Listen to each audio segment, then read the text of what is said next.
1887ஆம் ஆண்டு நம்ம ஊரில் ஈரோட்டில் ஒருத்தர் பிறந்தார். அவருடைய பேரண்ட்ஸ் பார்த்தீங்கன்னா, அப்பா ஒரு துணி கடையில் கிளர்க்காக வேலை பார்க்குறாரு.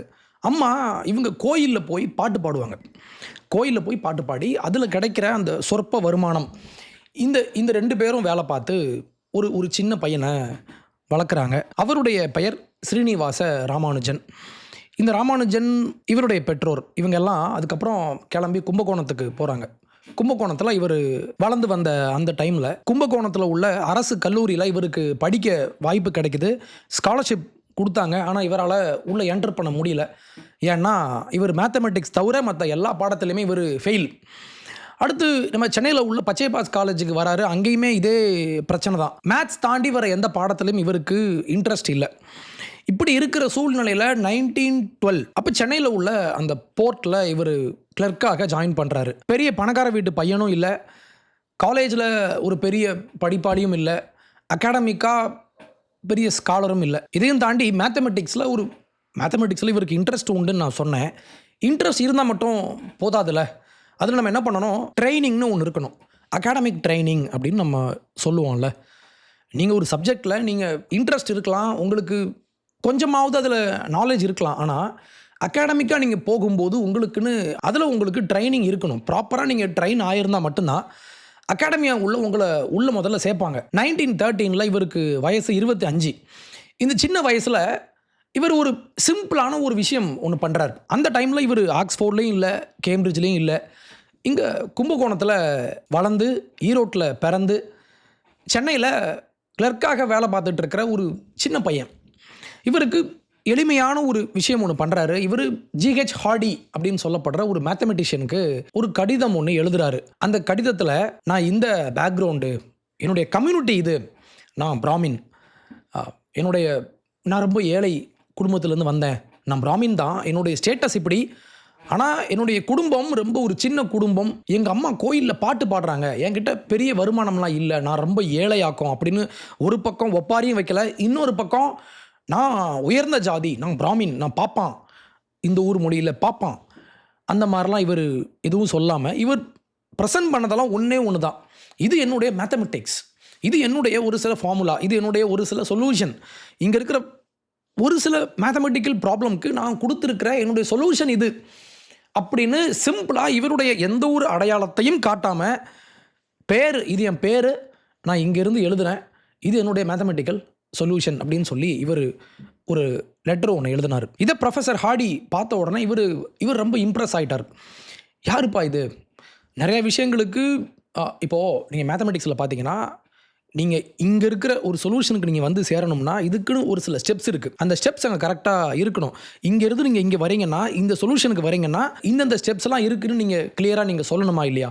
ஆனால் இந்த மாதிரி ஒரு சில இடங்களில் அந்த ஒரு கிளாரிட்டி இல்லாமல் இருந்தாலுமே, இந்த பையன்கிட்ட ஒரு டேலண்ட் இருக்குது, மேத்ஸ் பற்றி இவனுக்கு நல்ல ஒரு பார்வை இருக்குது அப்படின்னு ஹார்டி புரிஞ்சுக்கிட்டு இவரை கேம்பிரிட்ஜுக்கு கூப்பிட்டாரு. ஆனால் இந்த பையன், இந்த ஸ்ரீனிவாச ராமானுஜன் அப்படின்ற இந்த சின்ன பையனுக்கு இப்போது தடைகள்லாம் வர ஆரம்பிச்சிது.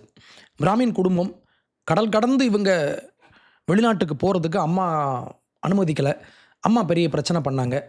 இவருடைய சமூகமும் இவரை ஏற்றுக்கலை. அது எப்படி நீ அங்கெல்லாம் போகலாம் அப்படின்னு சொல்லி.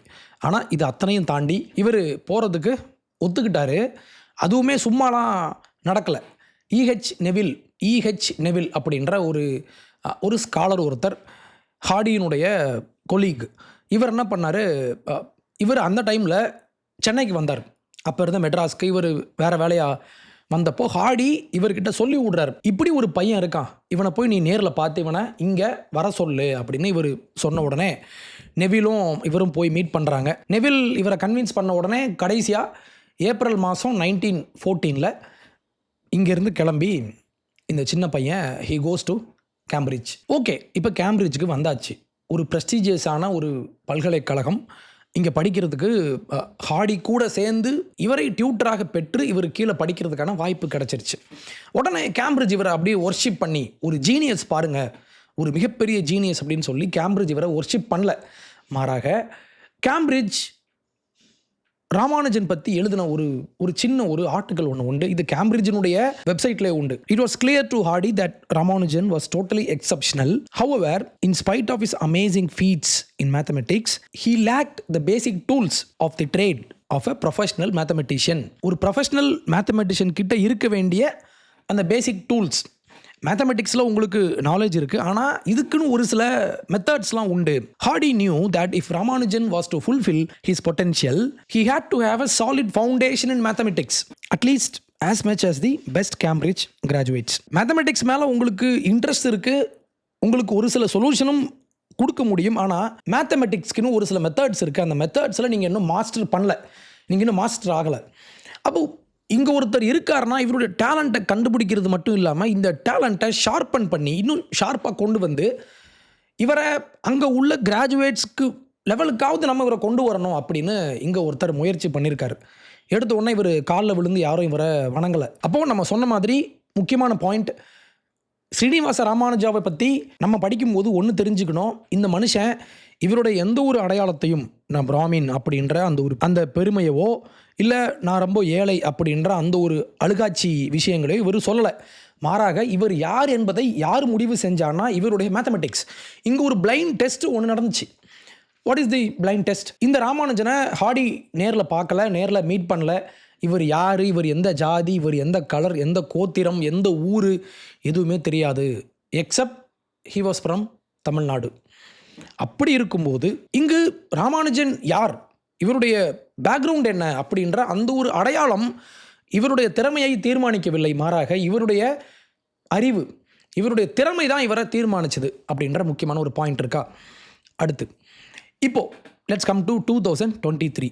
100 ஆண்டுகளுக்கு பிறகு இதே கேம்பிரிட்ஜில் ஜாசன் ஆர்டை அப்படின்ற ஒரு பேராசிரியர் அப்படின்னு சொல்லப்படுற சோஷியாலஜி டிபார்ட்மெண்ட்டில் ஒருத்தரை இவங்க ஹையர் பண்ணாங்க. இதே கேம்பிரிட்ஜ் பல்கலைக்கழகம் 2023 இவரை ஹையர் பண்ணிவிட்டு இதை அதிகாரப்பூர்வமாக தங்களுடைய வெப்சைட்டில் அறிவிச்சிருந்தாங்க. அந்த அறிவிக்கிற அந்த போஸ்ட்டில் இவங்களுடைய ஒரு சில வார்த்தைகளை கொஞ்சம் கவனிங்களேன். த ரினவுண்ட் சோஷியாலஜிஸ்ட், புகழ்பெற்ற சோஷியாலஜிஸ்ட் அப்படின்னு இவரை அறிமுகப்படுத்திட்டு கீழே ரிமார்க்கபிள் அகாடமிக் கரியர். இது என்ன ரிமார்க்கபிள் கரியர் நம்ம பின்னால் பார்க்கலாம். இவரை அடையாளப்படுத்தும் போது இவங்க என்ன சொல்கிறாங்க அப்படின்னா, Ardai is a highly respected scholar. சரி, எதுக்கு ஸ்காலர் அப்படின்னா of race inequality and education. இவர் எதுக்கு இங்கே வந்தாருன்னா சோஷியாலஜி அப்படின்ற ஒரு சப்ஜெக்டில் இவர் எக்ஸ்பர்ட் அப்படின்றதுனால தான் அதில் பிஹெச்டி வாங்கி அதில் இவர் சம் ரிசர்ச்லாம் பண்ணி இவர் பெரிய ஸ்காலர் அப்படின்றதுனால தான் இவரை இங்கே வேலைக்கு எடுக்கணும் இல்லையா. ஆனால் இவங்க என்ன சொல்கிறாங்க, இவரை வேலைக்கு எடுத்துட்டு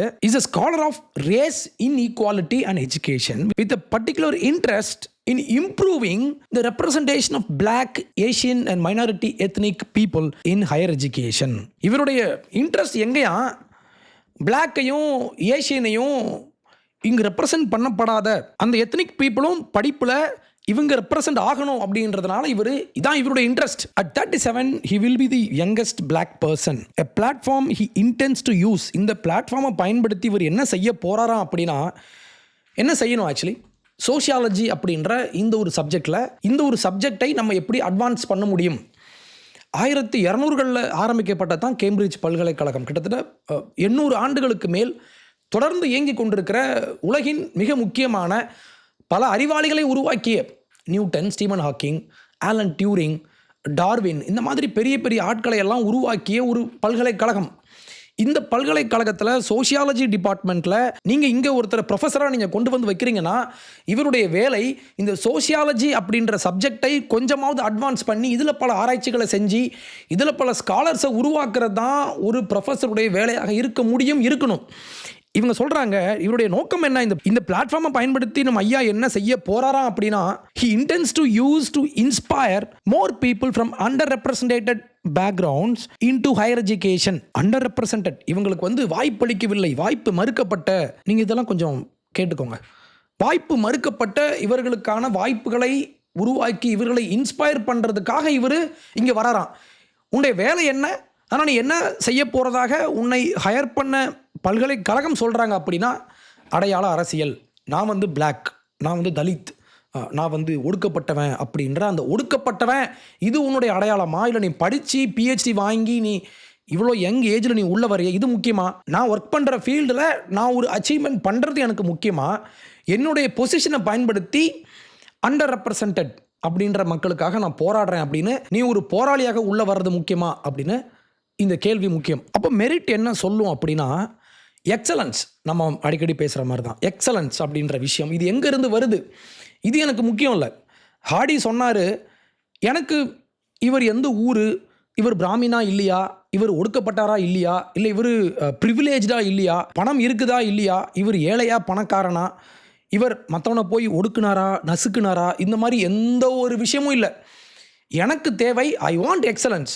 எக்ஸலன்ஸ் எங்கேருந்து வருது? I don't care. நீங்கள் உடனே கேட்கலாம், இங்கே உள்ளவங்களாம் கேட்பாங்க, ஸ்ரீனிவாச ராமானுஜன் ஒரு பிராமின் தானே, ஒரு பாப்பான் தானே, இவர் பாப்பானா இருந்ததுனால தானே இவருக்கு இந்த வாய்ப்புகள்லாம் கிடச்சிதுன்னு இங்கே உள்ளவங்கெல்லாம் கடந்து உருட்டுவாங்கல்ல. நான் சொல்கிறேன், இந்த ஹார்டி இவர் பிராமின் அப்படின்றதுனால தான் இவரை சூஸ் பண்ணாரா? ஒருவேளை ராமானுஜனுடைய ஈக்குவேஷன்ஸ் ரொம்ப மீடியாக்கரா, ரொம்ப சாதாரணமாக இருந்துச்சுன்னா ஹார்டி இவருக்கு ரெஸ்பாண்ட் பண்ணியிருப்பாரா என்ன? சத்தியமாக கிடையாது. ஏன்னா ஹார்டி பெரிய ஆள், அவர் கேம்பிரிட்ஜில் பேராசிரியர். இதே மாதிரி இவர்கிட்ட இவருடைய ஈக்குவேஷன்ஸை காட்டுறதுக்கு 100 பேர் இருப்பாங்க. ஆனால் அந்த 100 பேரில் ஒரு மனுஷன் கொஞ்சம் எக்ஸ்ட்ராடினரியாக, கொஞ்சம் அவுட்லயர் நார்மலான மக்கள் இருப்பாங்க. ஆனால் இவர் கொஞ்சம் அப்படி வெளியே. இவருடைய ஒர்க்கு தான் இங்கே பேசிச்சே தவிர இவர் பிராமினா இருக்காரா இல்லையா அப்படின்ற விஷயம் இங்கு எந்த ஒரு வித்தியாசத்தையும் it did not make any difference. இவருடைய இந்த மேத்தமெட்டிக்கல் ஈக்குவேஷன்ஸ் ஒரு தலித் கிட்ட இருந்தோ, இல்லை ஒரு முஸ்லீம் கிட்ட இருந்தோ, இல்லை யாருக்கிட்ட இருந்தோ, சமூகத்தால் ஒடுக்கப்பட்டவர் அப்படின்னு சொல்லப்படுற யாருக்கிட்ட இருந்து போயிருந்தாலுமே அந்த ஈக்குவேஷன்ஸ் ஒழுங்காக இருந்திருந்தால் மட்டும்தான் ஹார்டி இவரை கூப்பிட்டுருப்பார். உங்களுடைய குவாலிட்டி, உங்களுடைய ஒர்க்கினுடைய குவாலிட்டி, நீங்கள் யார் அப்படின்ற இந்த அடையாளம் உங்களுடைய ஒர்க்கினுடைய குவாலிட்டி இது மாற்ற முடியாது. அப்போ உங்கள் ஒர்க்கு தான் பேசணுமே தவிர இங்கே பேசிச்சு. ராமானுஜனுடைய கேஸ் பொறுத்தவரை இவர் யார் என்பதை விட இவருடைய ஒர்க்கு என்ன இதான் இங்கே பேசிச்சு. ஆனால் ஆர்டினுடைய கேஸ் அப்படியே டிஃப்ரெண்ட்டாக இருக்கும், நேரடியாக அப்படியே ஆப்போசிட்டாக இருக்கும். ஆனால் இப்போது ஆர்டினுடைய வாழ்க்கையில் 9 விஷயங்கள் நடக்குது, 9 சீக்வன்ஸ். அந்த 9 சீக்வன்ஸை நான் உங்களுக்கு விரிவாக விளக்கிட்டு, இவருடைய வாழ்க்கையை இப்படி இன்றைக்கி இவர் செத்து போயிட்டார், ஆர்டி செத்து போயிட்டார், சூசைட் பண்ணி இறந்து போயிட்டார். ஏன் இறந்தார் நம்ம அதை பற்றி பேசலாம். அதுக்கு முன்னால் இந்த 9 சீக்வன்ஸ் இருக்கு இல்லையா, இந்த 9 சீக்வன்ஸை நம்ம பார்த்துடலாம். ஃபஸ்ட்டு கேம்பிரிட்ஜ் இவரை ஹையர் பண்ணுறாங்க 2023 37 வயசு. இவங்க சும்மா ஓகே, ஒருத்தர் இவருடைய திறமையின் மூலமாக உள்ளே வந்தார், இவருக்கு நம்ம வேலை கொடுத்துட்டோம் அப்படின்றதையும் தாண்டி இதை பெருசாக மார்க்கெட் பண்ணாங்க. எப்படி மார்க்கெட் பண்ணாங்கன்னா, ஒன்று யங் பிளாக் ப்ரொஃபஸர், இளம் யங்கஸ்ட், ஓகேவா, கேம்பிரிட்ஜினுடைய வரலாற்றில் யங்கஸ்டான பிளாக் ப்ரொஃபஸர். இதையும் தாண்டி இவருடைய சக்ஸஸ் ஸ்டோரி இது ரொம்ப வித்தியாசமாக இருந்துச்சு. 11 வயசு வரைக்கும் இவரால் பேச முடியாது, ஏன்னா இவருக்கு ஆட்டிசம் அந்த பிரச்சனை இருந்துச்சு. 18 இயர்ஸ் யோசிங்க, 18 வயசு வரைக்கும் இவரால் பேச முடியல, 11th வரைக்கும் பேச முடியல, 18 வரைக்கும் இவர் இல்லிட்ரேட்டாக இருந்தார், எழுதவோ படிக்கவோ தெரியாது. அப்போது இந்த பல்கலைக்கழகத்தினுடைய ஒரு வெற்றி பாருங்கள், நாங்கள் எல்லாரையும் நாங்கள் அரவணைச்சு நாங்கள் கொண்டு போகிறோம் அப்படின்னு இவங்க மார்க்கெட் பண்ணியாச்சு. இது பாயிண்ட் நம்பர் 1. பாயிண்ட் நம்பர் 2, வேலைக்கு சேர்ந்து 3வது மாதம் வேலைக்கு சேர்ந்தாச்சு. அடுத்த 3வது மாதத்தில் இதே கேம்பிரிட்ஜ் பல்கலைக்கழகத்தில் வேலை பார்த்த இன்னும் 2 ஸ்காலர்ஸ் இவங்க ஒரு சின்ன ஒரு கன்சர்னை கிளப்புனாங்க. என்னென்னா, இவர் எழுதின ஒரு பேப்பரில் நிறையா விஷயங்கள் காப்பி அடிச்சிருக்காரு.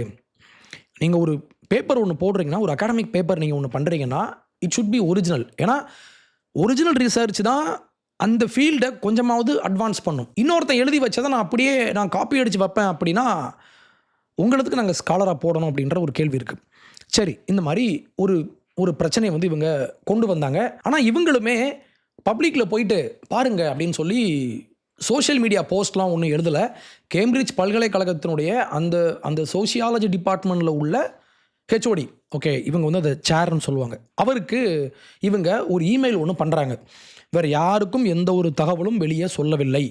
அப்போது கேம்பிரிட்ஜுக்கு ஏர்லியாகவே ஒரு வார்னிங் சைன் ஒன்று போயிருக்கு. அடுத்த ஸ்டெப், 3rd ஸ்டெப் என்னென்னா, அந்த ஹெச்ஓடி இருக்காங்கல்ல, அவங்க என்ன பண்ணுறாங்க, ஜேசன் ஆடியை கூப்பிட்டு பேசுகிறாங்க.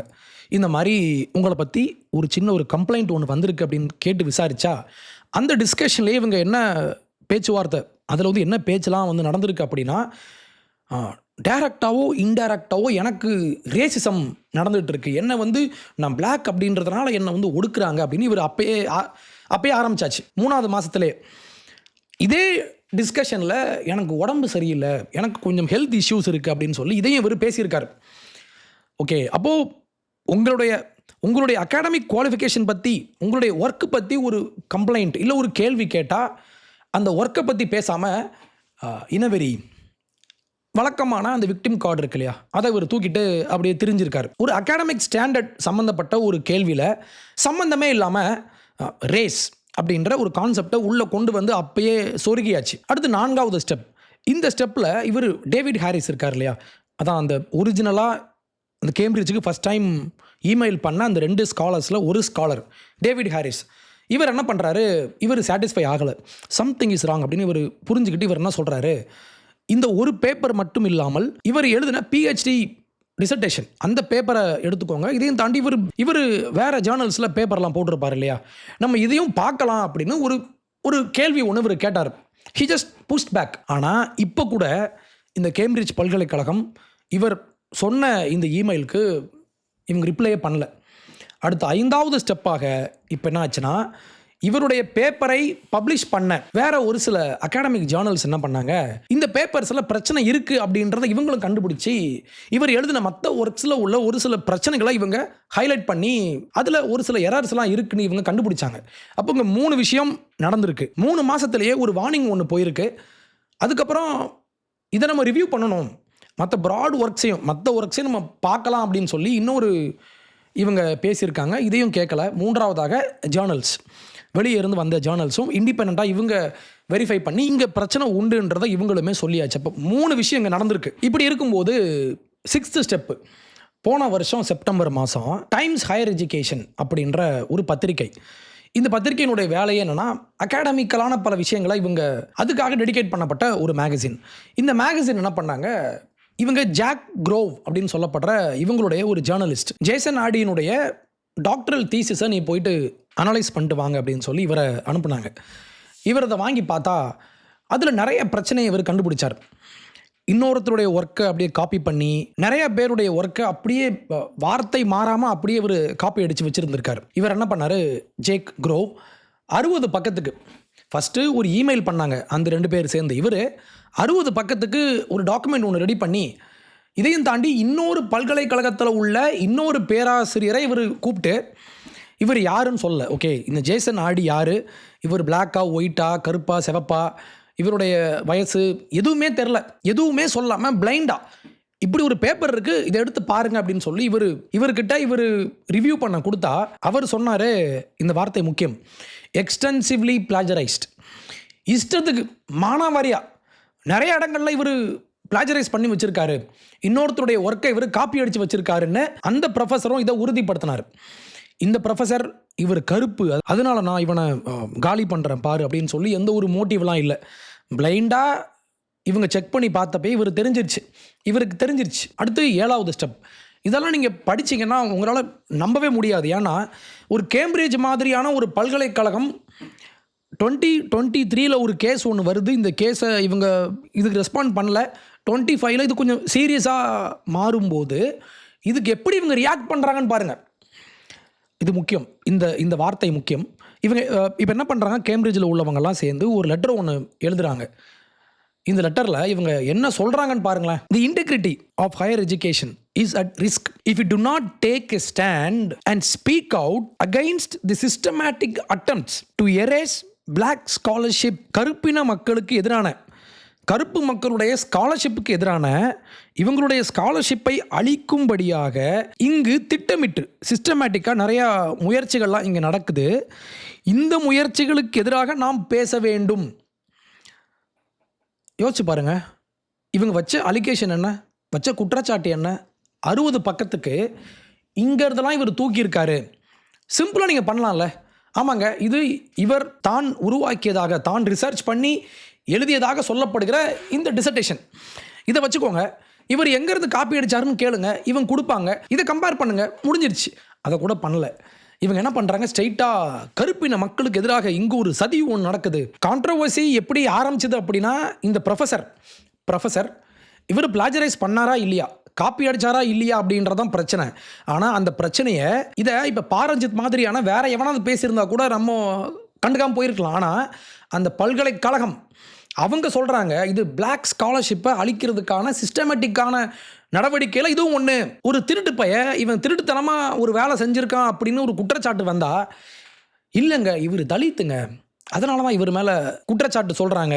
நம்ம பாரஞ்சித் வகையாரா, பாரஞ்சித், வெற்றிமாறன், மாரி செல்வராஜ் இந்த மாதிரி கும்பல்லாம் இவங்க நேராக அங்கே வந்துருவாங்க. இந்த பிரச்சனை ஆரம்பித்த இடம் வேற, ஆனால் இவங்க இதை கொண்டு வந்து நிறுத்தின இடம்ன்றது வேற. இவன் பிளாஜரைஸ் பண்ணதுக்கும் இவனுடைய ரேஸுக்கும் என்ன சம்மந்தம்? இவன் கருப்பாக இருக்கான் அதனால தான் இவனை ஒடுக்கிட்டாங்கன்றதுக்கு என்ன சம்மந்தம்? கேள்வி கேட்டால் இதான் இங்கே உள்ள பெரிய பிரச்சனையே. நம்ம ஊரில் இன்றைக்கும் இது நம்ம ஊருக்கும் அப்படியே பொருந்தும். இங்கே நீங்கள் ஏதாவது ஒரு கேள்வி கேட்டிங்கன்னா ஸ்ட்ரெயிட்டாக இவன் ஜாதியை பிடிச்சிப்பான். இப்போ ஒரு பிராமின் ஒரு கேள்வி கேட்டார்னா இவர் பிராமின்ன்றதுனால தான் இப்படி பேசுகிறாரு, பார்ப்பன திமிர் அப்படின்றவான். இன்னொரு பக்கம் ஒருத்தங்க லெஜிட்டிமேட்டாக லைஃப்பில் தோற்றுருப்பாங்க, வாழ்க்கையில் ஒழுங்காக படிச்சிருக்க மாட்டாங்க, படிக்கிறதுக்கான திறமை அவங்களுக்கு இல்லாமல் இருந்திருக்கலாம், இல்லை இவங்களுடைய நிறைய ஃபேக்டர்ஸ் இருக்கலாம்ல, இவங்களுடைய வேறு பல காரணங்களால் இவங்க லைஃப்பில் தோற்றுருக்கலாம். இது எதையுமே எடுத்துக்க மாட்டான், ஸ்ட்ரெயிட்டாக இது ஜாதி தாங்க காரணம், இவனை ஒடுக்கிட்டான் அப்படின்னு இவன் ஆரம்பிப்பான். இங்கே இப்படி தான் ஆரம்பித்தது. திருப்பி சொல்கிறேன், பாரஞ்சித் மாதிரியான ஆட்களாக இருந்தால் பரவாயில்ல. அந்த பல்கலைக்கழகம் நம்ம ஆரம்பத்திலே நம்ம சொன்ன மாதிரி ராமானுஜன் மாதிரியான ஆட்களை ஃபில்டர் பண்ணி இவரை அந்த ஸ்டாண்டர்டுக்கு நான் இவரை கொண்டு போகிறேன் அப்படின்னு இவரை ட்ரெயின் பண்ண ஒரு இன்ஸ்டியூஷன் இன்றைக்கி நியூட்டன் மாதிரி, டார்வின் மாதிரியான பெரிய பெரிய ஆட்கள் ஒர்க் பண்ண, படித்த, வேலை செஞ்ச அந்த ஒரு இன்ஸ்டியூஷன் இன்றைக்கி பிளாக் அப்படின்னு சொல்லி இவன் ஆரம்பிக்கிறான். அடுத்து 8வது இந்த ஸ்டோரி பார்த்தீங்கன்னா இங்கேருந்து ஆரம்பித்து நீங்கள் இதை படிக்க படிக்க படிக்க இது எப்படி போகும்னா அப்சர்டாக மாறிட்டே இருக்கும். சாதாரணமான ஒரு பிளாக் ப்ரொஃபஸராக இவங்க வேலைக்கு எடுக்கிறாங்க அப்படின்ற அங்கேருந்து ஆரம்பித்து இவர் மேலே குற்றச்சாட்டுகள் வர வர வர இந்த குற்றச்சாட்டுகளுக்கு கேம்பிரிட்ஜ் பல்கலைக்கழகமும் சரி, இந்த ஆளும் சரி, இந்த ஜேசன் ஆடி இவங்க ரியாக்ட் பண்ணுறது ரொம்ப வியர்டாக இருக்கும், அப்சர்டாக மாறிட்டு இருக்கும். ஆனால் எவனுமே இவரை கொஸ்டின் கேட்கல. இப்போ பார்த்தீங்கன்னா ஜேக் குரோவ் இந்த டாக்குமெண்ட்டை எடுத்துகிட்டு வந்து இப்போது இவர் ரிலீஸ் பண்ணலான்னு சொல்லி அந்த மேகசினில் இவங்க ட்ரை பண்ணால் கேம்பிரிட்ஜ் பல்கலைக்கழகம் ப்ளஸ் ஆடி இந்த 2 பேரும் சேர்ந்து இவர் மேலே கேஸ் போடுறாங்க. எப்படி லீகல் ஆக்ஷன் போடுறாங்க. ஜேசன் ஆடை ஒரு லாயர்ஸை ஹையர் பண்ணி பாருங்கள் என்னை வந்து இவன் என்னுடைய ஜாதி, என்னுடைய ரேஸ் வச்சு என்ன ரேசிசம் பண்ணுறான்னு சொல்லி இவர் ஹையர் பண்ணி இவரை மிரட்டிகிட்டு இருக்காரு. இதையும் தாண்டி 9th ஸ்டெப் இதான் கிளைமேக்ஸ். இப்போ என்ன பண்ணுறாங்க, ஆர்டி அண்ட் கோ இந்த கேங்லாம் சேர்ந்து ஜாக் க்ரோ மேலே இவங்க போலீஸில் கம்ப்ளைண்ட் பண்ணுறாங்க. போலீஸில் கம்ப்ளைண்ட் பண்ணி ரேசிசம் அப்படின்னு சொல்லி ஸ்டார்ட் பண்ணி கடைசியாக என்னாச்சு, போலீஸ் இவரை விசாரித்தாங்க, யாரை, ஜேக் க்ரோவை. ஆனால் கேஸ் நிற்கலை. எங்கே நிற்கும், நீ ஃப்ராடு பண்ணியிருக்க, ஃப்ராடு பைய உன்னை நான் சொன்னால் நீ என்னை வந்து நீ ரேசிஸ்ட்டுன்னு நீ ஆரம்பிப்பியா நீயே. அப்போ நான் சொன்னேன் இந்த 9 பாயிண்ட்ஸ் இருக்கு இல்லையா, ஞாபகம் வச்சுக்கோங்க. ஒரு மனுஷன் தப்பு செஞ்சுருக்காரு அப்படின்னா தப்பா சரியா அப்படின்றத எவால்வேட் பண்ண வேண்டிய ஒரு பல்கலைக்கழகம் மற்றவங்களை இவங்க சைலன்ஸ் பண்ணது மட்டும் இல்லாமல் இன்றைக்கி கடைசியாக என்ன ஆயிடுச்சுன்னா, எவன் இந்த மாதிரிலாம் பண்ணானோ இது உண்மை அப்படின்னு சொல்லி இப்போ ஒரு போன மாதம் இன்னொரு ஸ்காலர் ஒருத்தர் இவர் இதை இன்னும் சீரியஸாக கொண்டு போய் இந்த பிரச்சனையை கடைசியாக ஜேசன் ஆடியும் ஒத்துக்கிட்டு இவன் அங்கேருந்து ஸ்டெப் டவுன் பண்ணி பதவியை இவன் ரிசைன் பண்ணி இப்போ கடைசியாக செத்து போயிட்டான். நான் ஒரு விஷயம் சொல்லியிருப்பேன், இந்த நீட் எக்ஸாம் டைமில் சூசைட் பண்ணுறது கொழுப்பு அப்படின்னு நான் சொல்லியிருப்பேன்ல, திருப்பியும் சொல்கிறேன், இது கொழுப்பு தான். உங்கள் மேலே ஒரு அலிகேஷன் வைக்கிறாங்கன்னா அந்த அலிகேஷன் பொய் அப்படின்னா தைரியமாக நின்று நான் சொல்கிறது தான் உண்மை, இவங்க என்னை அக்யூஸ் பண்ணுறாங்க, நீ என்ன பண்ண, ரேசிசம் அப்படி தானே நீ ஆரம்பித்த, அப்போ ரேசிசம் உண்மைன்னா இந்த குற்றச்சாட்டுகள்லாம் பொய் அப்படி தானே, அப்போ நீ என்ன செஞ்சுருக்கணும் அப்படின்னா நின்று ஃபேஸ் பண்ணியிருக்கணும். இன்னொன்று, இவர் உண்மையாகவே போய் சொல்லியிருந்தார் அப்படின்னா அதை லீகலாக ஃபேஸ் பண்ணியிருக்கணும் இல்லையா. நீ என்ன பண்ண, ஜாப் விட்டு ரிசைன் பண்ண, அது ஃபஸ்ட் ஸ்டெப். அடுத்து நான் பண்ண தப்புக்கான பனிஷ்மெண்ட்டை நான் ஏற்றுக்கிறேன் அப்படின்னு சொல்லணுமா இல்லையா. இவன் நேராக போயிட்டு தொங்குனானோ மருந்து குடித்தானோ என்ன எளவோ செத்து போயிட்டான். இந்த பிரச்சனை எப்போ ரொம்ப பெருசாக வெடிச்சுது அப்படின்னா இந்த மாதத்தினுடைய ஆரம்பத்தில், ஆகஸ்ட் 1st வீக்கில். அப்போ பிபிசியில் ஒரு நியூஸ் ஒன்று வருது, பிபிசியில் இப்படி கேட்குறாங்க, என்னப்பா இந்த மாதிரி உன் மேலே இந்த மாதிரி கேஸ்லாம் வருதுன்னு கேட்டால் இவன் சொல்கிறான் பாருங்களேன். தி டைம்ஸ்க்கு இவர் கொடுத்த ஒரு நேர்காணலை பிபிசி இங்கே கோட் பண்ணுறாங்க. There has been since I arrived at Cambridge, நான் கேம்பிரிட்ஜுக்கு வந்த நாள் முதற்கொண்டு a very well orchestrated, a coordinated campaign to unseat me from my position. என்னுடைய பொசிஷன்ல இருந்து என்னை தூக்கி எறியறதுக்காக இங்கே வெல் ஆர்கெஸ்ட்ரேட்டட், ரொம்ப திட்டமிட்டு எல்லாரும் சேர்ந்து ஒரு கேம்பெயின் பண்ணுறாங்க. அடுத்து கீழே he argued this was racially motivated. இது இனவெறி, DEI, diversity, equity and inclusion அப்படின்னு இன்னைக்கு நீங்கள் கார்பரேட்ஸ்லாம் நீங்கள் பார்த்துருக்கலாம். ஐடி கம்பெனியில் ஒர்க் பண்ணுறவங்க எல்லாருக்குமே தெரியும், பார்த்துருப்பீங்கல்ல. உங்களுடைய அஃபிஷியல் பேஜில், அஃபிஷியல் வெப்சைட்லேயே நாங்கள் எவ்வளோ விர்ச்சுவஸான ஒரு ஆள் பாருங்கள், நாங்கள் DEIயை நாங்கள் ஃபாலோ பண்ணுறோம் அப்படின்னு இங்கே உள்ளவங்கெல்லாம் இதை பெருமையாக வேறு பேசிப்பாங்க. இப்படி இருந்தால் தான் உங்களுடைய கம்பெனி இன்றைக்கி ஒரு நல்ல கம்பெனி, ஒரு சோஷியலி நாங்கள் வந்து என்கேஜாக இருக்கோம் அப்படின்னு நீங்கள் ஒரு விர்ச்சு சிக்னல் கொடுக்கறதுக்கான ஒரு முக்கியமான புள்ளியாக இன்று DEI இன்று மாற்றியாச்சு. இப்படி இருக்கும்போது இவன் சொல்கிறான் பாருங்கள், ரேஷியலி மோட்டிவேட்டடாக என்ன எல்லாம் வெறுக்கிறாங்க, என்னோட இனத்தை வச்சு என்னை அடிக்கிறாங்கன்னு இவன் பேசுகிறான். அடுத்த 10வது நாள் செத்து போயிட்டான். ஏன் சாகுற? ஓகேவா? இதே கேள்வியை தான் மைக்கேல் ஷெர்மர் அப்படின்ற மிக முக்கியமான ஒரு அறிவியலாளர், சயின்ஸ் எஜுகேட்டர், அவர் ஏத்திஸ்ட். ஆனால் எனக்கு பிடிச்ச முக்கியமான டாக்கின்ஸ், மைக்கேல் ஷெர்மர், இந்த மாதிரி ஆட்கள்லாம், அடுத்து ஸ்டீவன் பிங்கர், இவங்களெல்லாம் இன்றைக்கி இருக்கிற மாடர்ன் சயின்ஸ் எஜுகேட்டர்ஸ் இவங்க எல்லாருமே. இதில் மைக்கேல் ஷெர்மர் ஒரு ட்வீட் ஒன்று போட்டிருந்தார். அதில் முக்கியமான ஒரு சில விஷயங்களை இவர் குறிப்பிடுறாரு. Many responses to this tragedy reveal what led to it in the first place. இந்த ட்ராஜடி, இவர் இறந்து போனார் இல்லையா, இந்த சூசைடை யார் உருவாக்கினா? ஃபர்ஸ்ட் இங்கே பர்சனல் ரெஸ்பான்சிபிலிட்டி யாரும் எடுத்துக்கல. இன்னொன்று, holding others to the same standard. அடுத்து ரொம்ப முக்கியமான ஒரு point, or I choose to lie. இவன் தான் பொய் சொல்ல இவன் சூஸ் பண்ணான், இவனை யாரும் ஃபோர்ஸ்லாம் பண்ணல. He choose to lie, exaggerate and fabricate his life and accomplishments. அடுத்து முக்கியமான point, no one made him do that. புழுகணும் அப்படின்ற கட்டாயம் இவனுக்கு இல்லை. If you choose to live a lie, then you have to face the consequences. If you are a spouse and parent as well, நீ இன்னுமே கவனமா வாழ்ந்திருக்கணும். நீ பாட்டுக்கு போய் தொங்கிட்ட. அடுத்து, suicide is tragic, yes, ஆனால் but it is also the coward's way out of taking personal responsibility. Made all the worse by choosing to abandon your spouse and children. இதெல்லாம் சொல்லிட்டு அடுத்து ஷெர்மர் ஒன்று சொல்கிறாரு. I know it sounds கேலஸ்னா என்ன அர்த்தம்? அடுத்தவனுடைய கஷ்டத்தை பார்த்து மனசே இறங்காத ஒரு கல் மனசு. நான் பேசுகிறத பார்த்தா உனக்கு அப்படி தான் தெரியும். ஏன்னா இவன் ஒருத்தன் செத்து போயிட்டான், இவன் இங்கே உட்காந்து இப்படி பேசிகிட்டு இருக்கானே, உனக்கெல்லாம் மனசாட்சியே இல்லையா அப்படின்னு தான் என்னையும் கேட்டாங்க. எப்போ நீட்டில் சாகிறவன்லாம் கொழுப்பில் சாகிறான்னு நான் சொன்னேன்ல, இப்போயும் நான் சொல்கிறேன், கொழுப்பு தான். கொழுப்பில் ஒருத்தன் சாகும்போது இவர் சொல்கிறாரு, but heaping sympathy on people who lie to get your sympathy in the first place is not the solution. A good start is to hold yourself and others responsible. நான் ஒரு தப்பு செஞ்சுட்டேன், இல்லை நான் தோற்று போயிட்டேன், நீட்டில் நான் ஒழுங்காக நான் பெர்ஃபார்ம் பண்ணல, நான் நேராக போய் தொங்கிடுவேன். நம்ம தொங்கிடலாமா? இல்லை ட்ரெயினில் போய் நம்ம தலையை வச்சோ இல்லை தொங்கியோ இவன் செத்துருவான். ஆனால் இந்த பணத்தை தூக்கிட்டு வந்து இங்கே உள்ள இந்த கும்பல்லாம் சேர்ந்து இப்போது அனிதா பண்ணுறாங்க தெரியுமா? அனிதாவுக்கு இந்த டாக்டர் கோட்லாம் போட்டு விட்டு இவன் இங்கே இருந்து ஆடிக்கிட்டு இருக்கிறான். நான் ஃபெயிலியர் அப்படின்னா என்னுடைய ஃபெயிலியருக்கு நான் தான் காரணம், என்னுடைய தோல்விக்கு நான் தான் பொறுப்பு, அதுக்கு நான் அக்கௌண்டபிலிட்டி எடுத்துக்கணும், எனக்கு பேரண்ட்ஸ் இருக்காங்க, எனக்கு குழந்தைங்க இருக்காங்க, என்னுடைய மனைவி இருக்காங்க, நான் பாட்டுக்கு போய் தொங்கிட்டேன்னா அப்போது இது ஒரு செல்ஃபிஷான விஷயம் தானே. நான் இதை ஃபேஸ் பண்ண முடியல. ஓகே, என்னால் என்னுடைய தோல்வியை, என்னுடைய பொய்யை என்னால் ஃபேஸ் பண்ண முடியல, நான் போய் தொங்கி என்னுடைய வழியை நான் தீர்த்துப்பேன். அப்போ இங்கே பக்கத்தில் உள்ளவங்கலாம், உங்களை சார்ந்து இருக்கிற உங்களுடைய குடும்பம்லாம் அப்போ என்ன பண்ணுவாங்க? இவங்கெல்லாம் யார்? அவங்கெல்லாம் அப்போது நீங்கள் செஞ்சுட்டு போயிடுவீங்க. அதனுடைய வழியை அனுபவிப்பது யார்? உங்களுடைய சொந்த குடும்பம். அப்போ சொந்த குடும்பத்தை கூட பார்த்துக்க முடியாத, சொந்த குடும்பத்தை கூட யோசிக்காத ஒரு அற்பன் தான் இந்த ஆள். அப்போ தூக்கில் தொங்குற அத்தனை பேருமே அற்பர்கள் தான். அப்போ இந்த மாதிரி DEI, diversity, equity and inclusion அப்படின்னு சொல்லப்படுற இந்த குப்பைகள்லாம் முட்டு கொடுக்குற நியூயார்க் டைம்ஸ் மாதிரியான பத்திரிகையை இப்போது இவர் இறந்துட்டார். இவர் சாகிற வரைக்கும் இதை பற்றி பேச மாட்டாங்க, இந்த DEIயில் உள்ள பிரச்சனையை பற்றி பேச மாட்டாங்க. DEIனா வேற என்ன? நம்ம ஊரில் உள்ள ரிசர்வேஷன் தான். இங்கே உள்ள ஒரு அடையாளம் சார்ந்து, ஒருத்தருடைய ஜாதி சார்ந்து, இல்லை ஒருத்தருடைய இனம், ஒருத்தருடைய மொழி, அவருடைய திறமை, அவருடைய மெரிட் இங்கே பேசாமல் இவருடைய அடையாளம், இவருடைய பின்புலத்தை வச்சு நம்ம ஒருத்தருக்கு முக்கியத்துவம் கொடுத்தோம்னா அதுக்கு பேர் தான் DEI. ஓகேவா? இந்த DEI பற்றி இவ்வளோ பேசிகிட்டு இருந்த நியூயார்க் டைம்ஸ் இவர் செத்து போனதுக்கப்புறம் இவங்க ஒரு ஆர்டிக்கல் ஒன்று போட்டிருக்காங்க. ரொம்ப ஒரு இன்ட்ரெஸ்டிங்கான, அட் தி சேம் டைம் ரொம்ப ஷாக்கிங்கான ஒரு ஆர்டிக்கல்.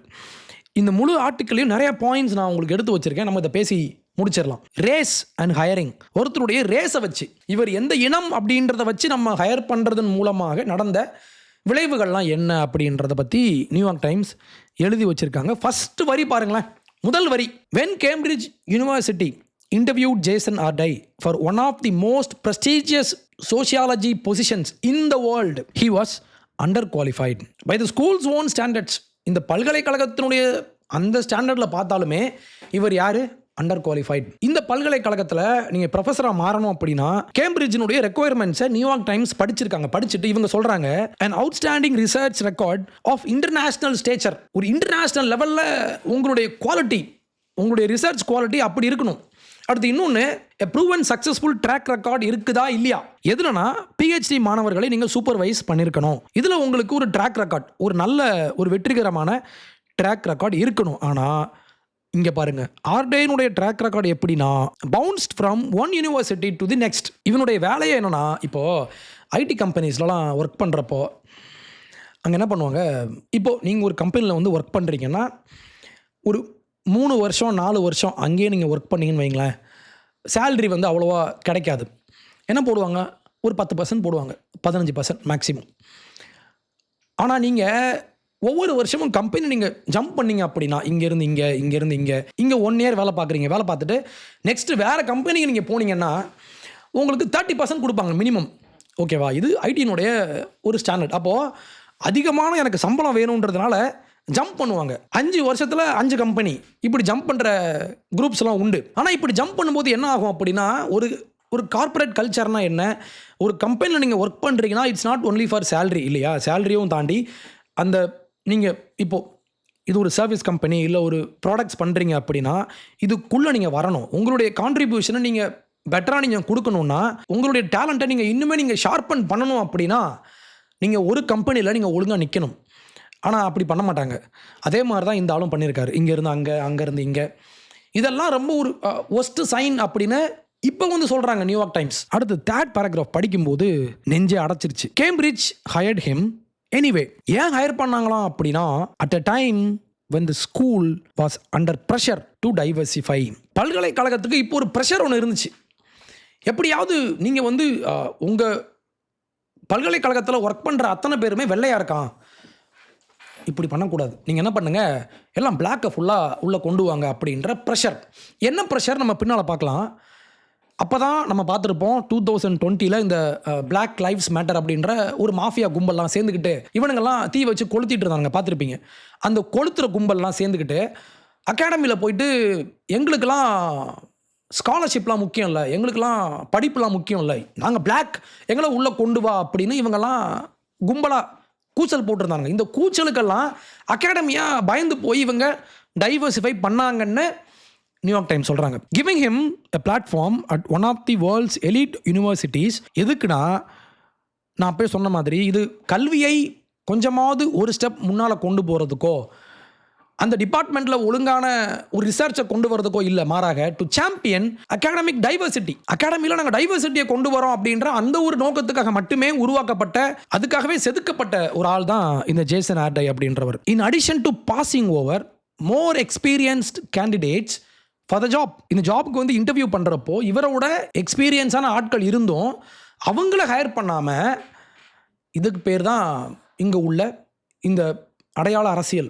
ஒன்று இவங்க இன்வெஸ்டிகேட் பண்ணியிருக்கணும், ஆனால் அதையே பண்ணல. ஆனால் அதையும் தாண்டி இன்னொரு வேலை ஒன்று பண்ணாங்க. And accused his critics of a wild campaign to discredit him. அவருடைய நன்மதிப்பை கெடுக்கிறதுக்காக இவங்க எல்லாம் பிளான் பண்ணாங்கன்னு யார் சொன்னால், கேம்பிரிட்ஜ் பல்கலைக்கழகம் சொல்கிறாங்க. when a scholar from another university question his work, கேள்வி கேட்டால் இதுக்கு என்ன பதில் அப்படின்னா, அவர்கிட்ட என்ன பண்ணார், filed a racism complaint.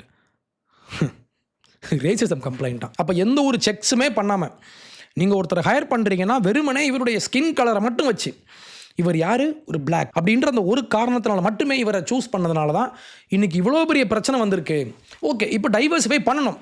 இந்த டைவர்சிஃபை பண்ணணும் அப்படின்ற இந்த ஒரு கூக்குரல், இந்த ஒரு கூச்சல் எங்கேருந்து வந்துச்சு அப்படின்னா, இவங்க சொல்கிறாங்க பாருங்க, Cambridge had few black professors that it was under pressure. சரி, யார் ப்ரெஷர் பண்ணா அப்படின்னா from faculty and students to diversify. ஒரு பல்கலைக்கழகத்தினுடைய ஒரு 800 ஆண்டுகள் வரலாறு கொண்ட பெருமை கொண்ட ஒரு பல்கலைக்கழகத்தினுடைய ஹையரிங் ப்ரொசீஜரை யார் முடிவு பண்ணுறான்னா ஸ்டூடெண்ட்ஸா.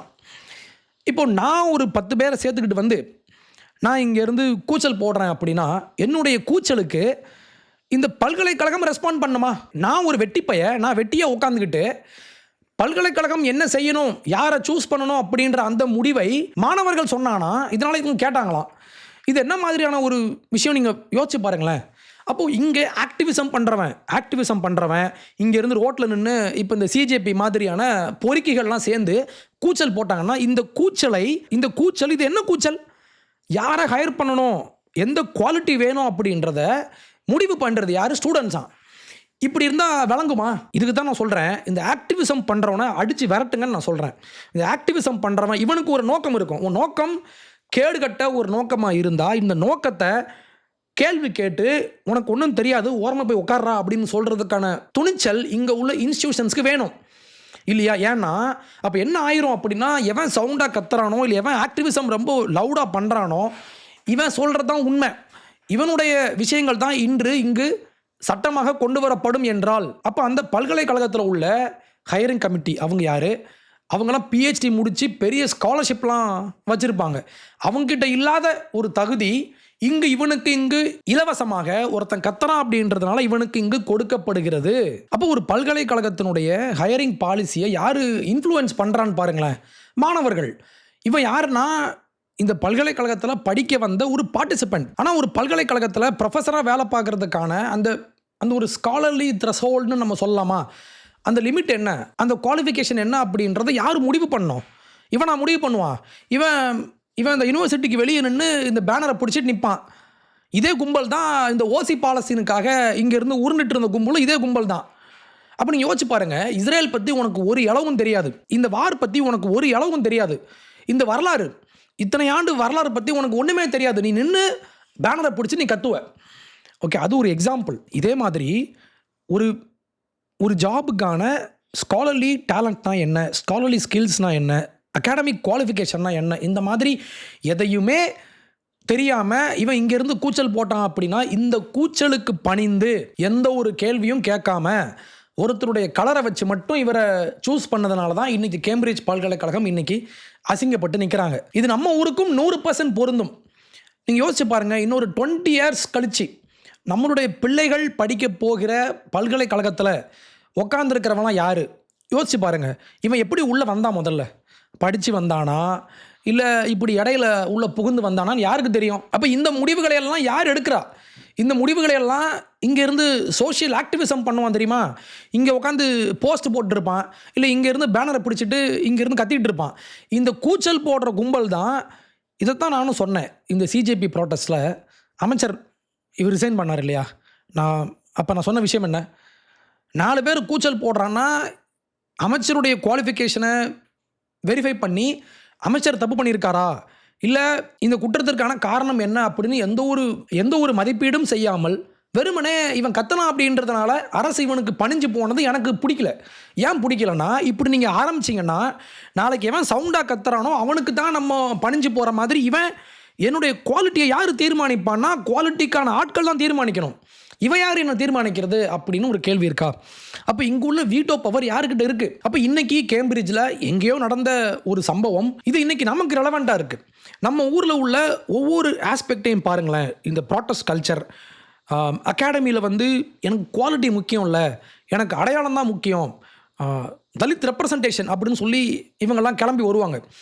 தலித் மக்கள் மேலே வரணும், அவங்களுக்கு வாய்ப்பு மறுக்கப்பட்டுச்சுன்னா மறுக்கப்பட்டுச்சு. அந்த வாய்ப்பு மறுக்கப்பட்டுருச்சு அப்படின்றதுனாலயே இங்கே உள்ள இந்த திமுக அண்ட் கம்யூனிஸ்ட் விசிகே கும்பல்லாம் சேர்ந்துக்கிட்டு மெரிட்டே ஒரு தப்பான விஷயம் அப்படி பேசிகிட்டு இருக்காங்க. இன்றைக்கி மெரிட்னால இவனுக்கு இன்றைக்கி புகைஞ்சு எரிஞ்சிட்டு இருக்கு. மெரிட் வேண்டாம், நாங்கள் சவுண்டாக கத்துவோம், நான் சொல்கிறத நீ கேளு, இந்த மாதிரி பேசுகிறாங்க இல்லையா? இவங்களுக்கெல்லாம் நம்ம இடம் கொடுத்தா என்ன ஆகும் அப்படின்றதுக்கு கேம்பிரிட்ஜ் ஒரு பெஸ்ட் எக்ஸாம்பிள் நமக்கு இன்றைக்கி.